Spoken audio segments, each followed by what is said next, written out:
Magic the Gathering's Bloomburrow is here. It's out, and we've seen all of the cards. And even though there's cards on the special guest slot and there's special cards and special frames, today we're just talking about the main set, and we're going to go over our favorite cards for the 99. We have tried to be as generically powerful with our picks as we possibly could get. Tried to avoid niche stuff so that we could find good cards for any of your Commander deck 99s. Let's get into it.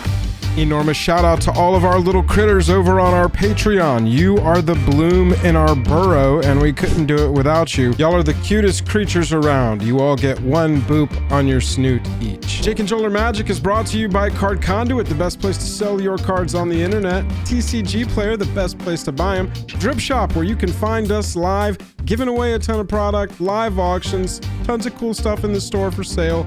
Use the link in the description to go sign up and get some free credit when you do. Dragon Shield for sleeving your cards. MTG Stocks for tracking the long-term price of your cards and setting specific notifications. And then finally, Moxfield for organizing all of your decks. Go give us a follow over there. You can find links to everything in the description like Joel already said.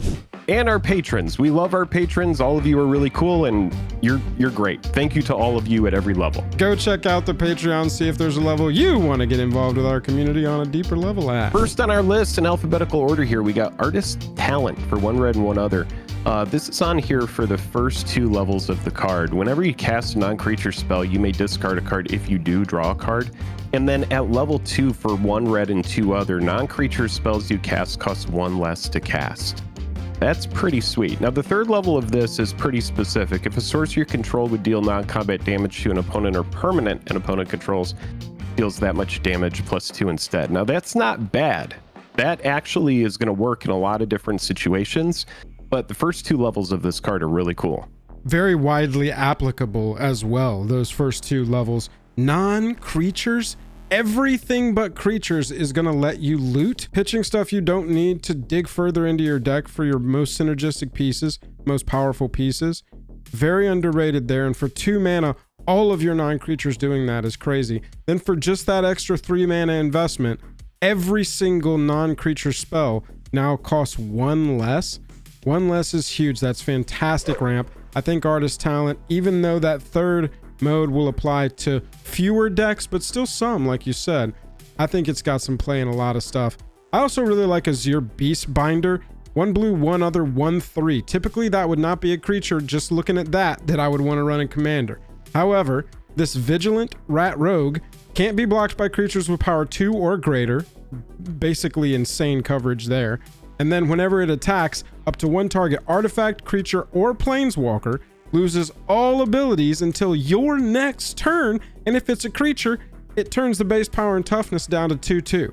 Jake, this card seems crazy. Just turn off a thing for an entire time around the table? That's nuts. Yeah, we saw how good Oko was elking things. It's kind of like similar to that, but just like Warkite Marauder, that kind of stuff that's going to make something lose its abilities ends up being pretty good in Commander. Yeah, really excited to attack with that creature. And then we made a short about this card, but Beza the Bounding Spring, it's just like one of these white cards that really helps you catch up in Commander. When it enters, you create a treasure token if an opponent controls more lands.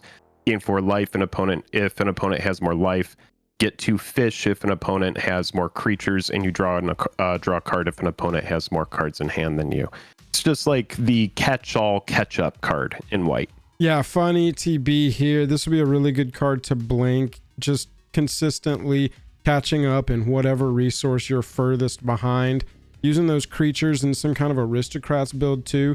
I know those blue fish come out as blue fish, but you could play the Beza card in a black-white deck and take full advantage of a ton of this. Treasure tokens is going to be applicable all over the place.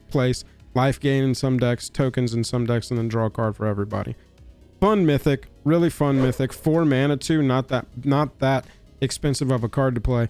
Byway Barter is 1 less at 3 for a red and 2 for a 3/3 Raccoon Rogue with Menace. It says whenever you expend 4, that is, spend your 4th total mana to cast spells during a turn, you may discard your hand, and if you do, draw 2 cards. Now, Jake, I'm thinking we're using this when we're out of cards in our hand, right? Yeah, 100%. Yeah, this is one of those cards where it's like, you know, if I'm in red-green, right? Like, that's where I'm probably going to put this, because red-green has some of those enchantments that are like, whenever you play something 4 or greater, you draw a card, Right. that kind of thing. Right. But a lot of the time, those decks run out of steam because they present a lot of big threats, and so it's a deck that people want to answer. So yes, having something like this on the board, that when you're pretty much hell-bent in a red-green deck or something like that, like, you know, red-black, there's a lot more card draw, you know, we can really dig into that, but you know, I do think that this is really going to thrive in like a red-green stompy. That way, when you are playing a big thing, if this is on the battlefield, you're just going to discard your hand, which it might be nothing. It might just be a land. Then you're drawing 2 cards and you're like, okay, we're just going to keep the pain train moving here. Madness decks, stuff that takes advantage of blood token synergies of draw, discard. That might also want to take a look at that card. Yeah, and then Caretaker's Talent. This one is on here. This one's really strong as well. For 1 white and 2 other at level 1, whenever 1 or more tokens you control enter, draw a card. A lot of different tokens. Think about Smothering Tithe, you know, all of these kind of things. You know, we're not just talking creatures. And whenever this, at level 2 for 1 white, whenever this class becomes level 2, create a token that's a copy of target token you control. Again, doesn't need to be a creature. Then at level 3, if you are in a token go wide, this is, you know, like the bread and butter of your deck, right? Creature tokens you control get +2/+2. So if you are in like a Gov, Guru of Spores, or some kind of deck that's like, we're just going crazy green-white tokens, this is a card for you. Yeah, you'd have to compare it to the options available, but Idol of Oblivion, people already run that. That's a 2-mana artifact, tap, draw a card only if you've created a token this turn. That's essentially what you've got here, except it's 1 extra mana. It's an enchantment. You don't have to tap it, obviously. And you are going to have upside if you want it at any point for whatever reason. I think that just the top mode of this for 3 mana as an enchantment is pretty solid.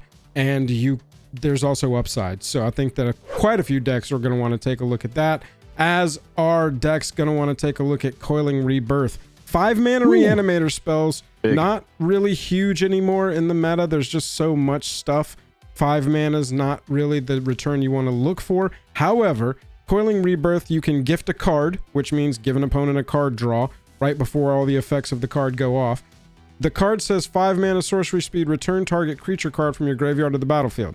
Then, if we gave an opponent a card, any opponent, we get a token copy of that creature, except it's a 1/1. So we can go something just low power and silly, but already feel how significant this could be. Return a Grave Titan, get a copy of a Grave Titan. We got 7 power in Grave Titans, and we got a lot of zombie tokens on the battlefield, and that's probably the worst example. Yeah, you know, I'm thinking like Deluvian Primordial, you know, Sepulchral Primordial.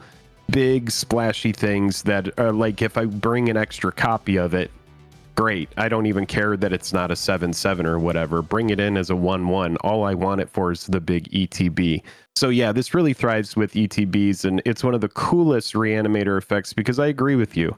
You know, spending 5 to bring something back to the battlefield, I'd rather just pay the life and reanimate it, right? Yeah. So it's like, you really do have to have a big effect that puts the card over the edge in order to even consider it, and have it make our exclusive list of the best cards from Bloomburrow for the 99 in your commander deck. Yeah, I think this is a fun one. This video is. I think it's a fun one for sure. Yeah, and Dawn's Truce is also fun. 1 white, 1 other for an instant speed gift a card.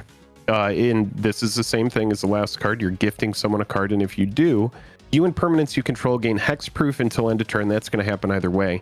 And if the gift was promised, permanents you control also gain indestructible until end of turn. This should remind you of Heroic Intervention. You know, this goes into, in my opinion, the ranks of Teferi's Protection, that kind of thing. Not nearly as good, but it's accomplishing kind of like the same vibe, right? Sure. Heroic Intervention, I think, is the most close 1-to-1 comp here. Sure. This is a great card. I think it's going to be a commander staple.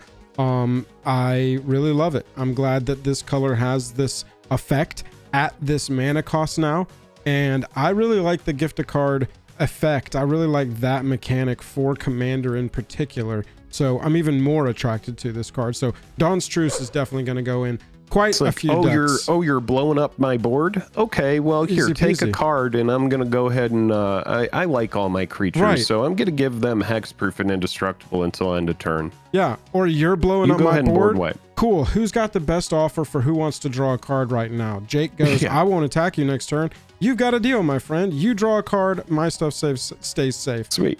Dire Sounds good. Sight here is another card I'm definitely building into a lot of decks because it's just read the bones for graveyard players, baby. You know the hair on the back of my neck stood up when I read this because I went, oh, it's a great draw spell, but now plays with my graveyard.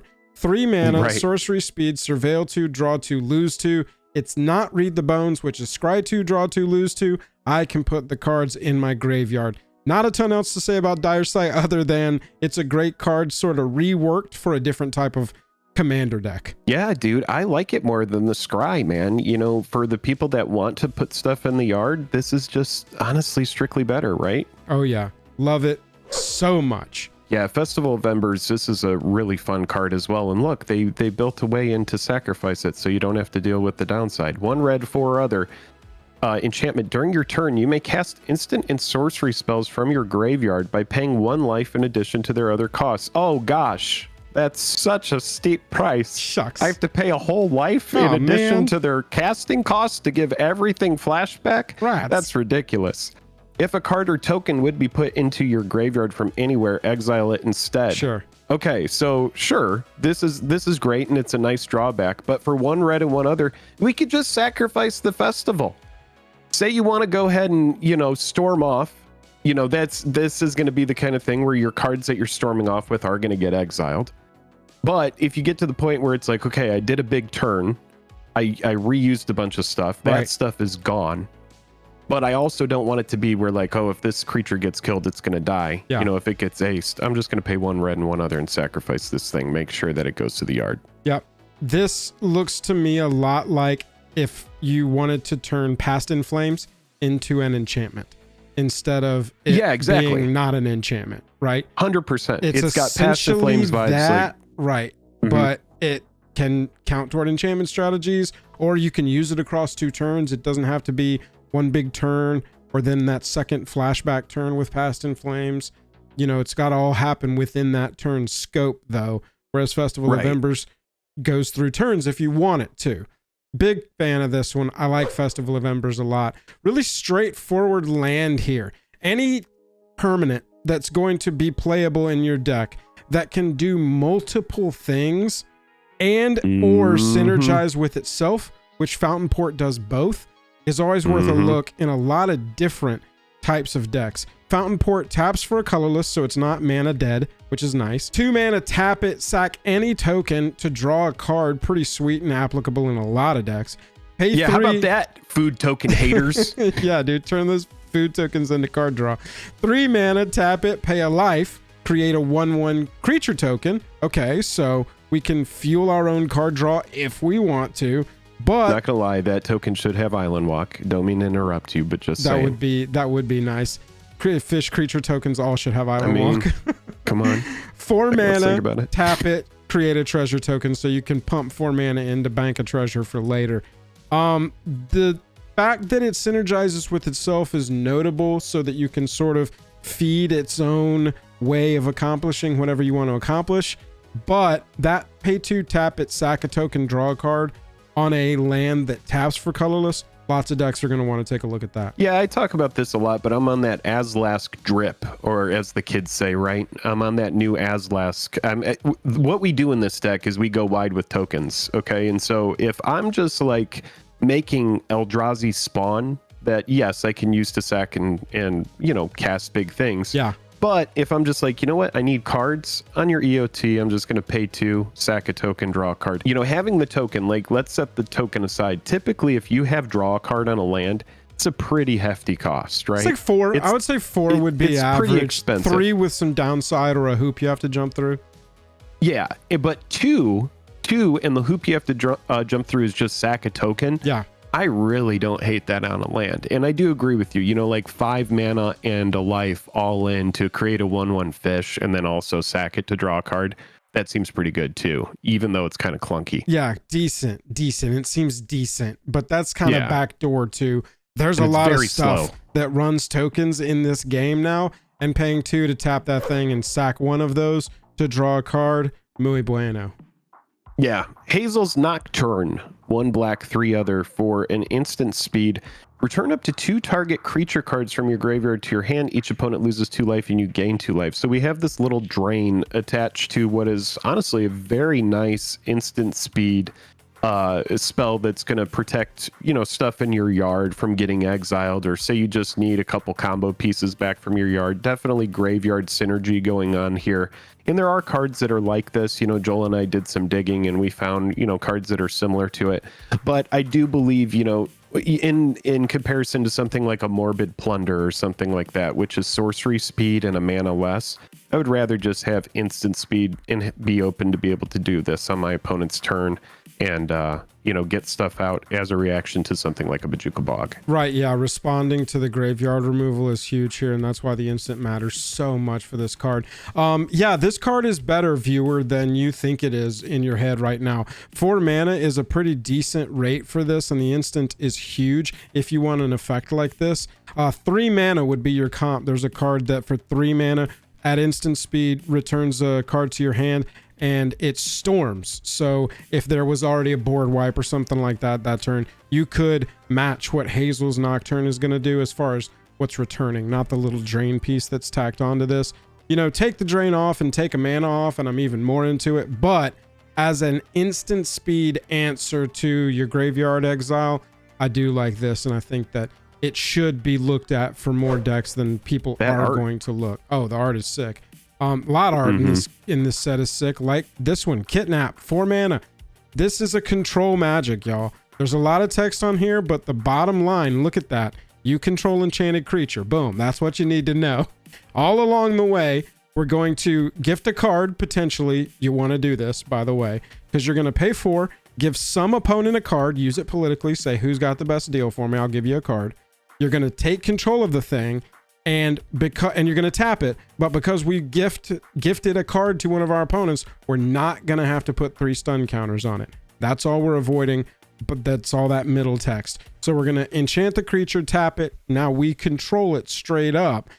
I mean, 4 mana to steal a thing straight up. Redundancy on effects like control magic. I like Kidnap. Yes. Yeah, I do too. I'm a fan of what's going on with this card, and I like that it's kind of versatile. If you don't want to do the card thing, you just have to deal with the stun counters, but you still get the threat removed from the board. Yeah. So from that perspective, it's kind of neat. Long River's Pull, 2 blue here for an instant speed. It also has gift a card on it. Counter target creature spell if the gift was promised, instead counter target spell. So it just is it's an essence scatter that turns into a counter spell if you gift a card. It's just redundancy. Not really much to dig into on this one. Yeah, it's a redundancy on a counter spell. People run Arcane Denial all the time. That's counter the thing and give them 2 cards.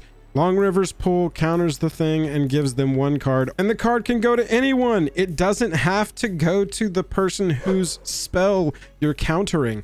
Lumra, Bellow of the Woods, is a 6 mana star elemental bear with Vigian Reach. Power and toughness equal to the number of lands you control. So on curve, it's a 6/6 Vigi Reach.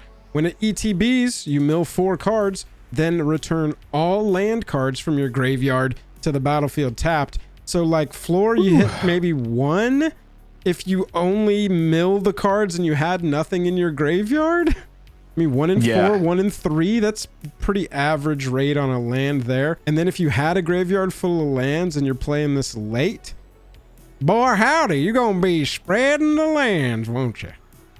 Yeah, if you're in Golgari, right, and you're running like Ripples of Undeath and, you know, stuff like Golgari Grave Troll, and you're doing a bunch of dredge effects, then the moment that you play this, you're just going to get all of your land onto the battlefield, and it is going to be a backbreaker for your opponents.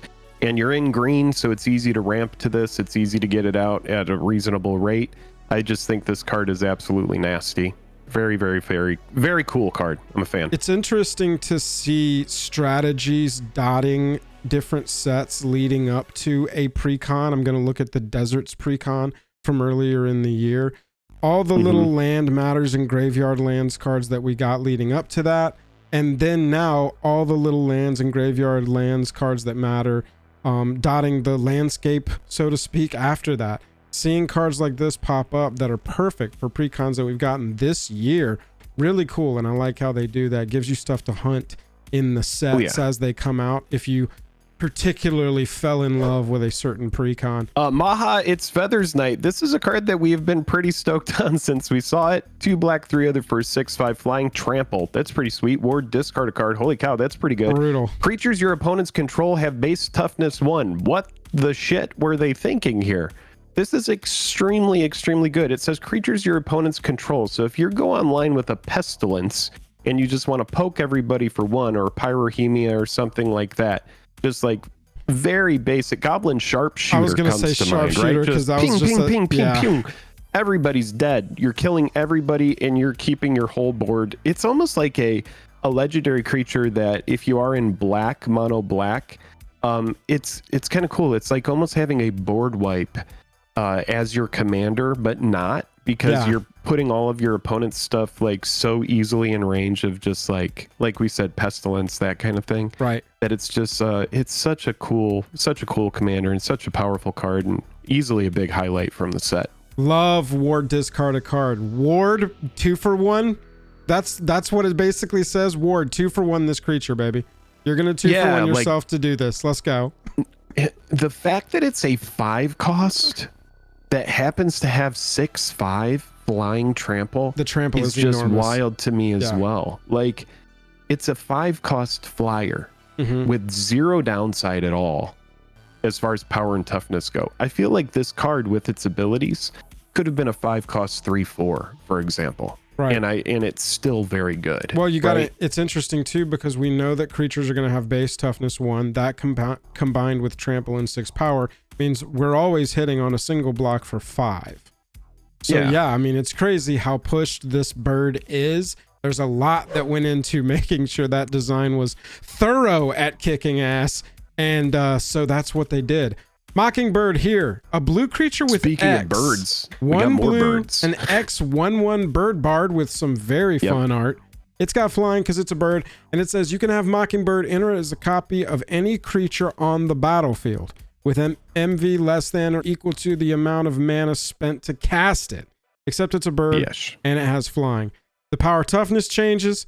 It accepts all of the everything in the text box, all keywords, abilities, all activated, triggered, everything. Except it also tacks on flying and bird here. Pretty sweet. Normally you're looking at 4 mana is a clone of anything.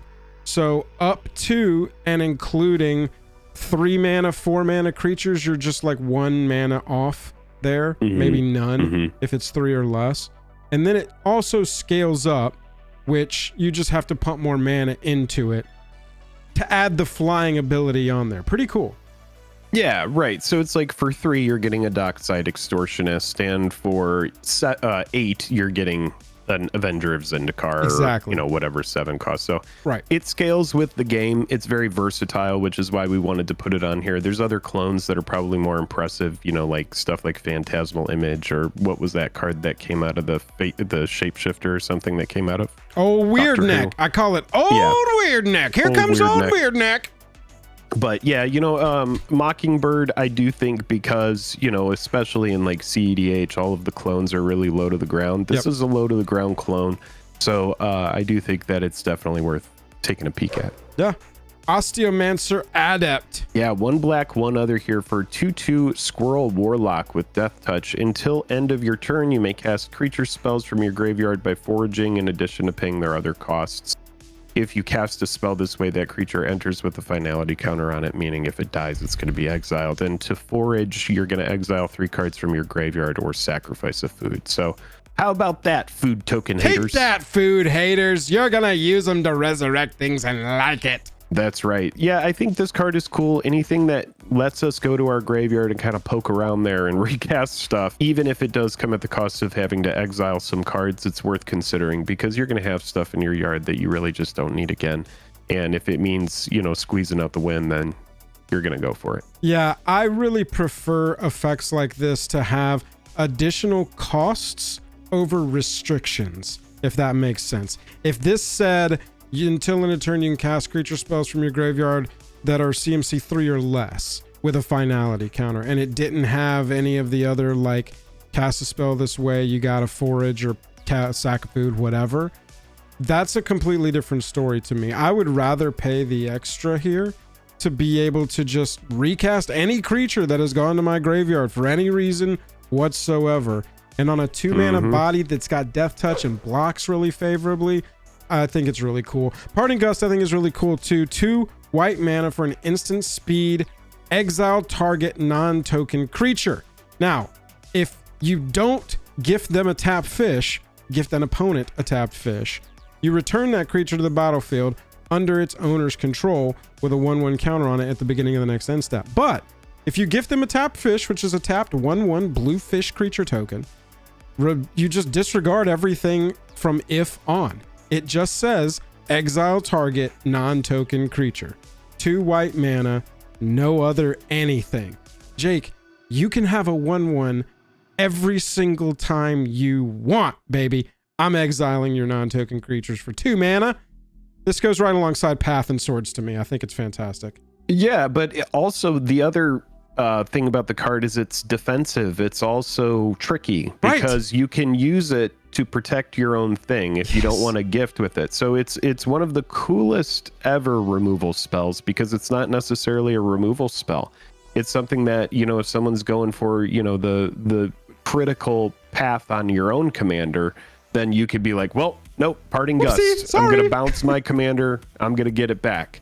Or you could be like, you know, I need to get through this turn and I don't want to give you anything. You know, like there's just so many different ways that you can use this card, which is what makes it cool. That's why I love it, man. And the art is a little bit trolly and also fun and fantastic to look at. It's just, I want to definitely grab like 4 or 5 copies of this in foil so that most of my white decks where it's appropriate can accept this because I think it's really, really strong.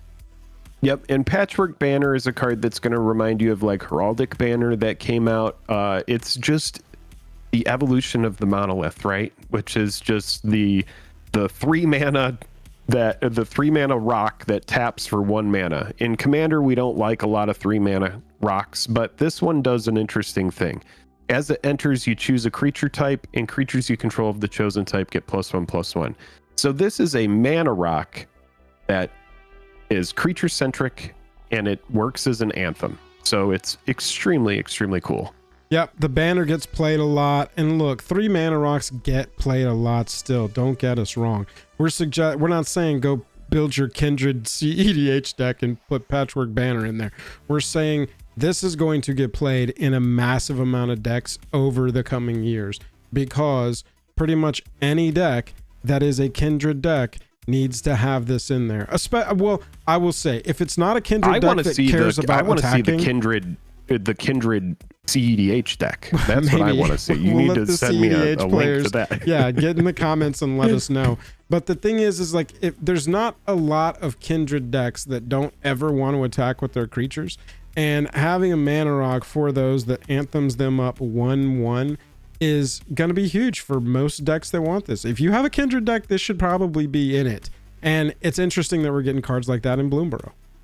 Yeah, pretty cool little card here. Yep. I also really like Paw Patch Formation, Jake. Some versatility here on a version of a card that we see a lot. We see variations of this. It's like they have 30 of these abilities on a wheel, and they're like, okay, we need a 1 green, 2 other instant. We need a 1 green, 1 other instant. Spin the wheel, John. All right, this one's going to say destroy target creature with flying, destroy target enchantment, or, and the part that I think puts this one a little bit closer to, yes, this is playable, is draw a card, create a food token. Meaning, if you don't need it, you can essentially just cycle this away. Pay 2, you're getting rid of this, you're drawing a card to replace it, and you're netting a food token.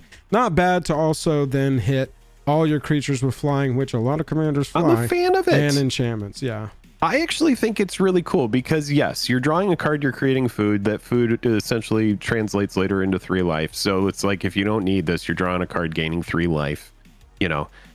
But yeah, pretty much every single one of these cards always has destroy target creature with flying on it. That's like the one thing that they all have. Yeah. And then it'll be like kill an artifact, kill an enchantment. You know, there's so many of these cards that come out. But yeah, having draw on it, really cool. Yeah. I like that we put a couple of cards like these on the lists every time because that makes all the spikes mad where they're like, that's not the strictly best way you could do that. Well, Peerless Recycling looks like it's one of the strictly best ways to do this effect. One green, one other for an instant speed. It also has this new mechanic gift on it, and you can gift somebody a card. Return target permanent card from your graveyard to your hand. That is permanent card from your graveyard to your hand. If the gift was promised, instead return 2 target permanent cards from your graveyard to your hand.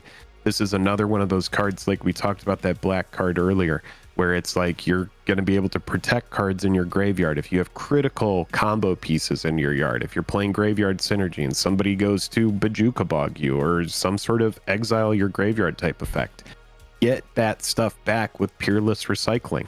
And it is peerless because honestly, for the rate going on here at the simple cost of gifting somebody a card, and Commander with all the Rhystic studies and Mystic Remoras and stuff, one single card is such a non-factor in the overall scope of the game, in my opinion. Not saying that that card can't be the one critical thing that your opponent needs to get back in the game and absolutely crush your skull into the ground, right? Of course. But to be able to, you know, keep yourself online, get yourself more resources, this seems really good. You know, look at the player who's hellbent. Hey, buddy, you're getting a card. You're not attacking me next turn, right? You really want that you card? Gave that thing away without asking for anything in return. I know I get blamed for just playing too politically, and that's how I like to approach Commander. But I think I'm one of the few people who looks at the gift a card mechanic as a good thing. I'm into it. You're going to give me more for something that will help me in the game as well? Sweet. All right. Who's got a deal for me? Who wants to draw a card right now? That's where I'm starting. That's where I'm starting, and I'm reading the room and I'm watching the game, and I'm, you know, I'll use it however I want to. I love these cards. I love the mechanic. Yeah, I agree with you. Recycling. I like dumping everything into the graveyard, right? So you dump stuff into the yard, and then you're just like, okay, I want to run these new instant speed effects that let me get stuff from my yard at instant speed so that I can win. Yeah, it's a really cool kind of like dredge centric card. Rottenmouth Viper here. One black, 5 other for a 6/6. As an additional cost to cast a spell, you may sacrifice any number of non-land permanents. This spell costs 1 less to cast for each permanent sacrifice this way. What's really cool about this one is whenever it enters or attacks, you put a blight counter on it. Then for each blight counter on it, each opponent loses 4 life unless that player sacks a non-land permanent or discards a card. So you have Torment of Hailfire vibes on here, except the life cost is higher. But I do think that it's a pretty cool card and definitely worth taking a look at because, as Joel mentioned at one point, you can blink this thing too. Yeah, when it enters, it gets the blight counter. And so what I see here is the end of an infinite blink chain. If you can figure out some way to infinitely sack and return this to the battlefield or infinitely blink this, you win the game because of that ETB right there. Eventually, they will run out of cards to discard and permanents that are non-lands to sacrifice, and then it goes to life. And so if you can demonstrate an infinite blink loop with Rottenmouth Viper, they should concede at that point because you're going to win. Past that, so good reanimator target as well. Cool blink target. Cost reducer for a 6/6, kind of cool. Hate that it doesn't have Burst Strike or Death Touch. I mean, elemental snake named Rottenmouth Viper that doesn't have First Strike or Death Touch is kind of blowing my mind, but it is a 6/6, and a 6/6 doesn't need Death Touch, quite honestly. I kind of like it in, not gonna lie, like an artifact pile around stuff like Memnite and like Welding Jar. Any and tokens, just like that's worth noting. Yeah, like if it's non-land permanents, and tokens, just go wide with this and get this online as soon as possible, because then that effect really hurts, right? You get your 6/6 beater online, but you're also hitting your opponent. If they only have like 2 or 3 permanents, then they're like, I'm taking 4 life, and now I got to deal with a 6/6. And the blight counters are stacking because every time it attacks, it gets another one. And so if you're able to do it with the attack and not the enter, or like proliferate strategies, blight counters getting proliferated, then they're getting multiple triggers every single time that it attacks. What we know about Magic is that cost reducers always end up being really good cards, right? Definitely. If a card has like a delve ability built into it, or if it's got affinity for artifacts, which in my opinion, this kind of, if you build it in an artifact shell, has that going on. I don't know. I think this card has a lot of potential. Yeah, it's really sweet. As are the seasons. Now this is a cycle. We're going to look at all 5 of them quickly. Season of Gathering is the green one, and one of the two best. I think that is what we've kind of settled on where we would rank them. 2 green, 4 other. You choose up to 5 paws worth of modes. You can choose the same mode more than once as you're choosing those 5 paws worth of modes. At sorcery speed, 1 paw gets you a counter on a creature and it gains Vigi and Trample until end of turn. 2 paws, you're either going to choose artifacts or enchantments and destroy all of them. So pretty sweet there. And then 3 paws, draw cards equal to the greatest power among creatures you control. Jake, it's big like a Soul's Majesty at the end there, right? Yeah, some kind of Rishkar's expertise. You know, you've got huge wipe potential here, card draw, and the potential. I mean, vigilance and trample are enormous keywords for creatures on your battlefield. I like this card. I like that you can just mix and match the paws, whatever it says, 5 paws worth. Season of Loss, 2 black, 3 other. Again, choose up to 5 paws worth of modes. You have each player sacks a creature, so you could just do that 5 times. Just be like, all right, let's clear the board. You got 2 paws, draw a card for each creature you controlled that died this turn. So this is like, oh, you know, if you're building this into an aristocrats, you might want to just fill your hand back up after a bunch of sacking. And then each opponent loses X life, where X is a number of creature cards in your graveyard. So again, lots of graveyard centric stuff going on in this set. And yeah, Season of Loss is pretty interesting. Yeah, I like it. I think it's those 2 are the best, the green and the black one. The red one is down there, maybe the worst one. 2 red, 3 other, for commander specifically. Choose 5 paws. 1 paw, create a tap treasure token.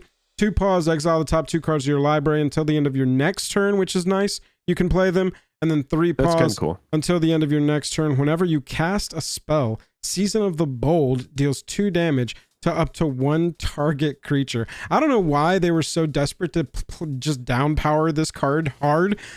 It could be any target, or I guess maybe it would just be the most busted thing ever, but I feel like the fact that it has to only be creatures and its shocks really downplays that 3rd mode and makes it kind of not playable in Commander. But banking some treasures, maybe a little impulse draw, maybe. It's definitely not as good as the white one. Yeah, you know, I think a lot of people are going to look at that red one and you know, because of stuff like Dockside Extortionist, you're going to think, you know, if it creates a treasure token that isn't tapped or that is tapped, it's not going to be a good card. But yeah, it's interesting. Season of the Burrow, it has for 1 paw, create a 1/1 white rabbit. For 2 paws, exile target non-land permanent. Its controller draws a card. And then return target permanent card with mana value 3 or less from your graveyard to the battlefield with an indestructible counter on it. I honestly, on this card, I like the last mode the least. I do like being able to create tokens if need be. We could pay 5 to just create 5 tokens. We can exile 2 non-land permanents, which is pretty cool. You know, non-land permanent is very strong, even if we're having our opponent draw a card. If I'm getting rid of their Rhystic Study or their Smothering Tithe or something like that, I don't even care if they're drawing a card. No, and you could potentially use it on your own food tokens, for instance, your clue tokens. Exile those, you are the controller, you get to draw the card. Returning a permanent mana value 3 or less, I think, is really strong potentially for Commander if you've got the right target there. And then the blue one is kind of somewhere in the middle. Drawing cards is good. Copying artifacts or creatures you control can be good. And then returning each non-land, non-token permanent to its owner's hand can be really good, especially if you've got a strong artifact or creature to create a token copy of before you do it, leaving it on the battlefield so that you've kind of board wiped and left yourself in position. Yeah, Season of Weaving, I do think, you know, it's exactly like a Mind Spring, right? So if you just decide to just draw cards, you would have paid 6 to do that anyway. 1 blue and X is another card that exists in Magic, which is just draw X cards. Right. So yeah, you know, it's got effects of other cards that we've seen in the past built into it. And yeah, this one for me is interesting. Yeah, I think that all of them need to be looked at. I think that we got a really strong board wipe here, Jake, in Starfall Invocation. It's got that gift a card mechanic that we've seen. It's destroying all creatures for 5 mana at sorcery speed, very on rate, maybe a little rate +1 there for that effect. But if the gift was promised, this is what you're paying the extra mana for. Return a creature card from your graveyard to the battlefield that died from Starfall invocation. Really impressive.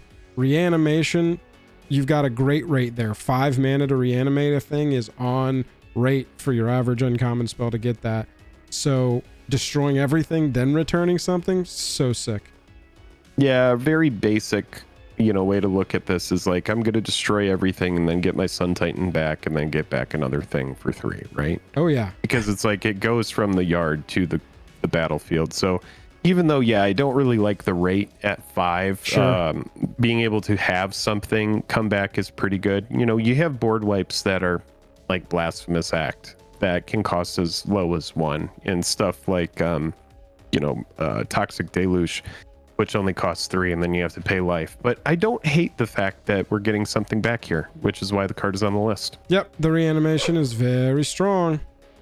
Yeah, and then we have Stormcatch Mentor, which is kind of like a Goblin Electromancer, except, better. Way better than the power and toughness.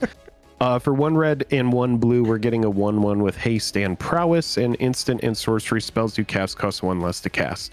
So, have you ever wanted your Goblin Electromancer to be able to crack in well when you're casting a boatload of spells? Well, this one actually does. So, yeah, it's a pretty interesting card here, and I have to say I'm a fan of this otter. This is a Goblin Electromancer with balls, Jake. There are balls. Look at the art and see all the balls.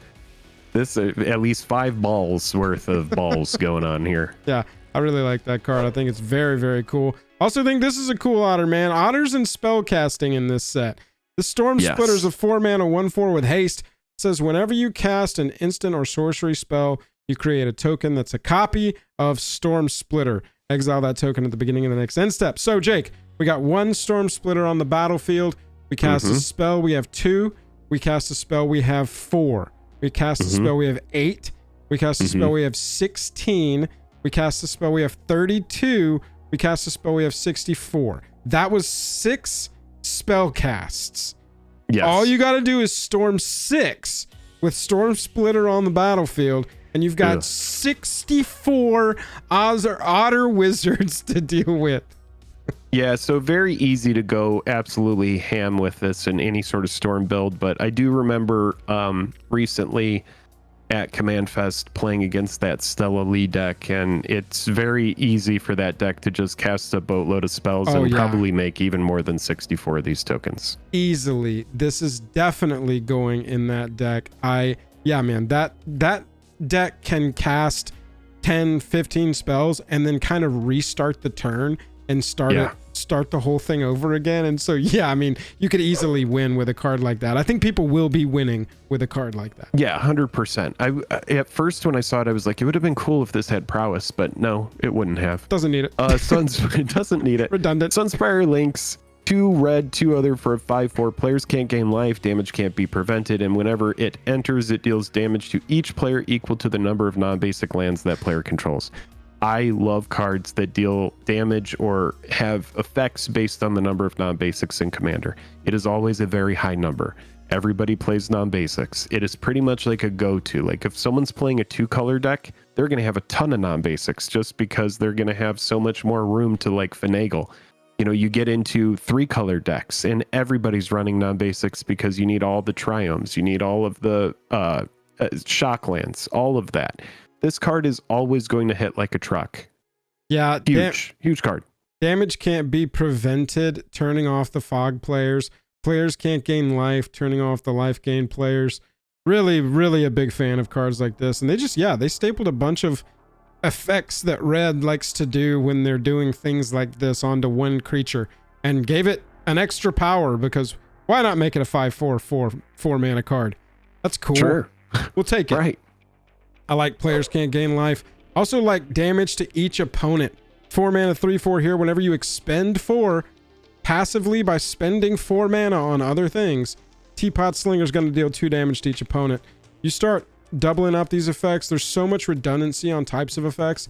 This is a piece that goes in that Perforos style deck, that Impact Trimmers style deck, to be further redundancy on wiping everybody with 1 damage at a time to everybody when a thing happens. Yeah, 100%. Like, it by itself at face value is just kind of like, okay, it's a 3/4 with menace, but the text on it is what really pushes the card into a pretty cool zone here. It deals 2 damage to each opponent. That's everybody. If it was an opponent, I'm probably not running it, but it's dealing damage to everybody. And yeah, that can get out of hand really quick. Like Perforos, for example, you're bringing in tokens, and every time it happens, it's gonna trigger Perforos, which makes Perforos just a strictly better card. But if you like this effect and you want to get more damage, or if you're running effects like Fiery Emancipation and City on Fire and that kind of thing, yes, then this card gets even better.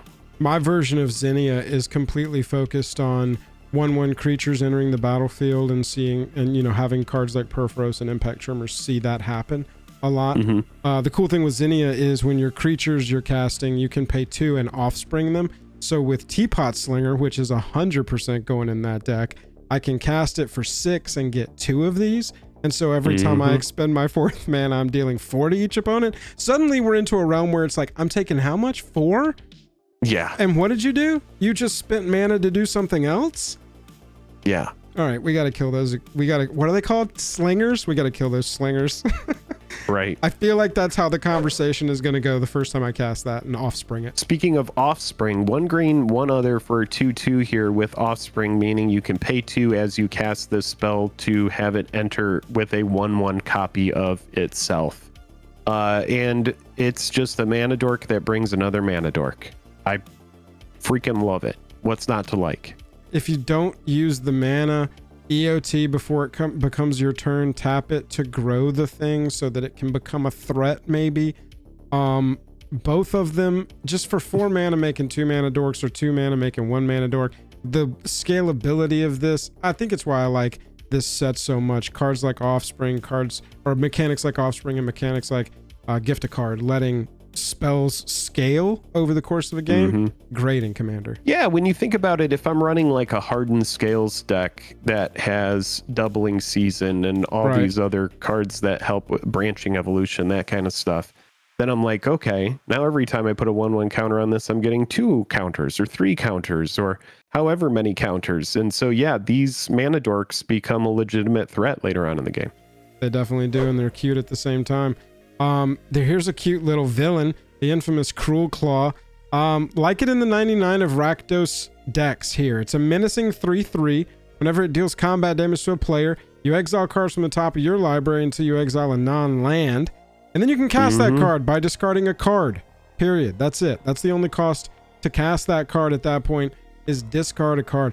Obviously, Reanimator decks, Madness decks, anything that's want to discard cards or have things in the graveyard, loves this. But just in general, free spells, random fun. This is a Commander card, dude. Straight up and down. Yep. Very cool card here as a Rakdos player. I like it for a lot of the reasons that you said.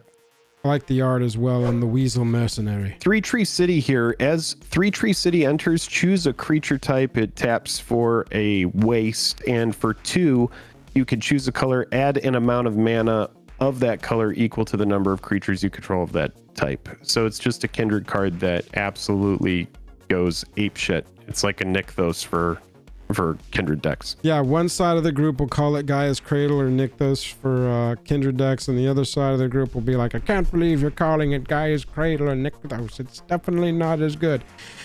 But I think it's going to be a played card in every kindred deck that gets built until the end of time, or they print, like 35 or 36 Strictly Betters over the next 4 or 5 years and push it out of the meta. Sure. That's the only way, I guess, that it's not getting played in a ton of stuff. Valley Flood Caller here. I want you to ignore the paragraph on the bottom of the card. I just want you to pay attention to 2 lines of text. Flash, and you may cast non-creature spells as though they had flash. Born Upon a Wind is getting played like crazy. Players have found that it is really strong to be able to cast anything you want at instant speed.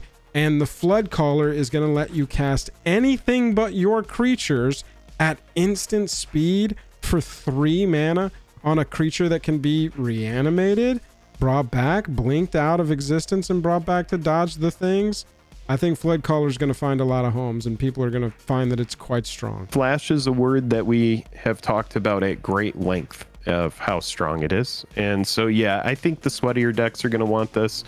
For me, I don't really play a lot of blue, so easy pass, but I definitely see the merit in running it. Looking at this art, I can't believe that the rat behind the otter looks more at ease on the lily pad than the frog does on the left side. Or maybe the frog's just like, you're not riding it correctly. You're going to get thrown into the water.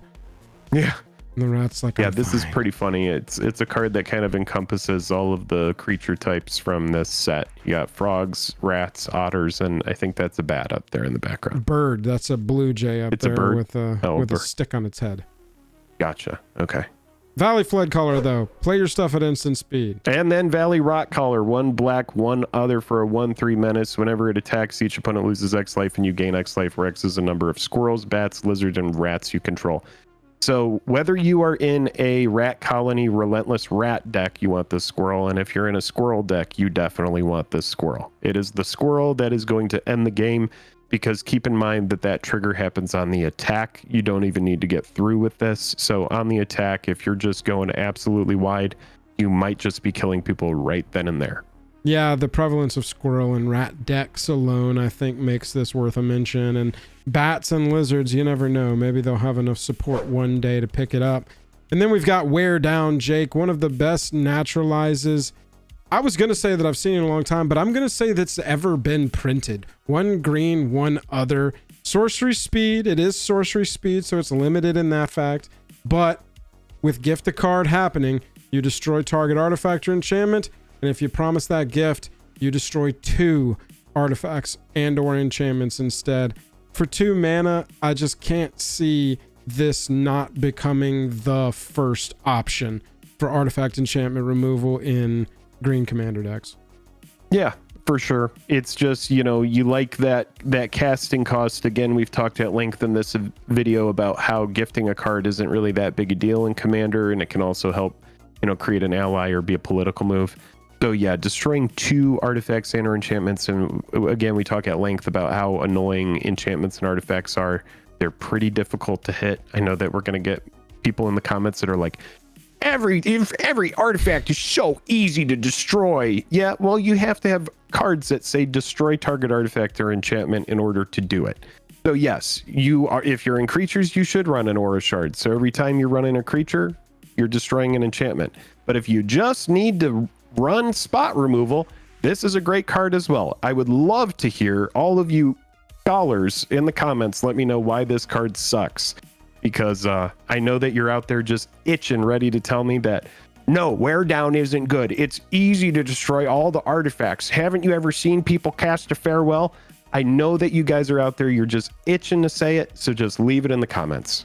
This is really great. I just started running the patron names while you were in the middle of this rant. You can keep going if you want and just rant about the people who always criticizing us for saying artifacts and enchantments are hard to remove. Thanks to all these patrons, by the way. Yeah. Look at all their names. Yeah, I would love to know when you're in black, right? If you're in like black, green. No, let's just say this, because this is what happens is you have the people that are like, oh no, if you're in black, you can easily destroy artifacts and enchantments. Run Niven Ural's Disc.